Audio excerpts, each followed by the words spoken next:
વડોદરા જિલ્લા સાવલી વિધાનસભાના ભાજપા ધારાસભ્ય કેતન ઇનામદારે પોતાના પદ પરથી રાજીનામું આપ્યું છે।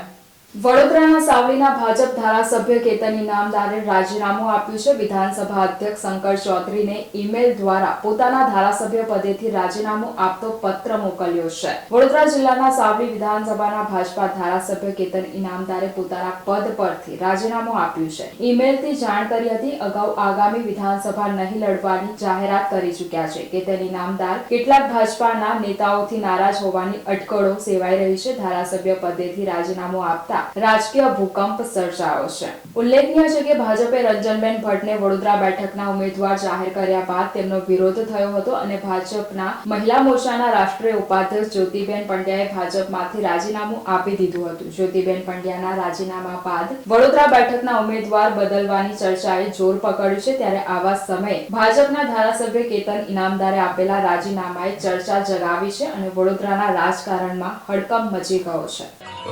અંતરાત્માના અવાજને માન આપીને રાજીનામું આપે એટલે ખાલી અવાજનું એટલે એવું છે કે ભારતીય જનતા પાર્ટીનો હું નાનો કાર્યકર્તા છું, પદનો કાર્યકર્તા મારા વિસ્તારની અંદર છું અને મારા પાર્ટીના એક કાર્યકર્તાઓ મારી સાથે પારિવારિક સંબંધ ધરાવે છે।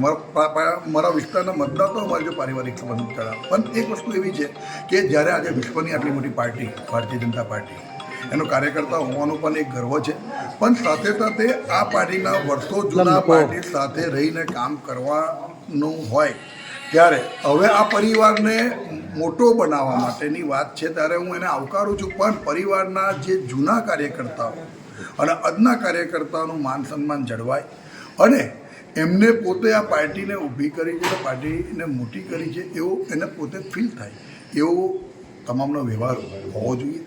મને પોતાને ઘણી વખત એવું લાગ્યું કે ભાઈ કંઈક કરતાં કંઈક મારા પોતાની વાત કરું તો કે મને એવું લાગ્યું કે કંઈક કરતાં કંઈક મારું મન નથી માની રહ્યું અને બીજું કે મેં મારી વાત ઉપર સુધી પહોંચાડવાના પૂરેપૂરા પ્રયત્ન કાયમ કર્યા છે।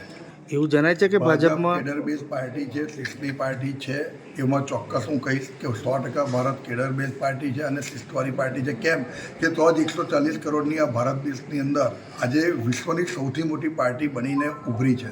દેશના વડાપ્રધાન આદરણીય નરેન્દ્રભાઈ મોદી સાહેબ, ગૃહમંત્રી અમિત શાહ સાહેબ અને કેન્દ્રીય નેતૃત્વ અને પ્રદેશનું નેતૃત્વ ખૂબ સારું કામ કરી રહ્યું છે। પણ મેં કહ્યું ને કે ઘણી વખત નિર્ણયોમાં લેવાતી વખતે કોઈનું માન સન્માન જાળવીને એ નિર્ણયને આગળ વધારીએ અને એ નિર્ણયના બધાને દૂધમાં સાકર ભળી જાય એ રીતે એકબીજા જો હળીમળીને કામ કરીને પાર્ટીને હજુ વધુ મજબૂત બને એવા પ્રયત્ન પણ આપણા મોદીઓએ કરવા જોઈએ।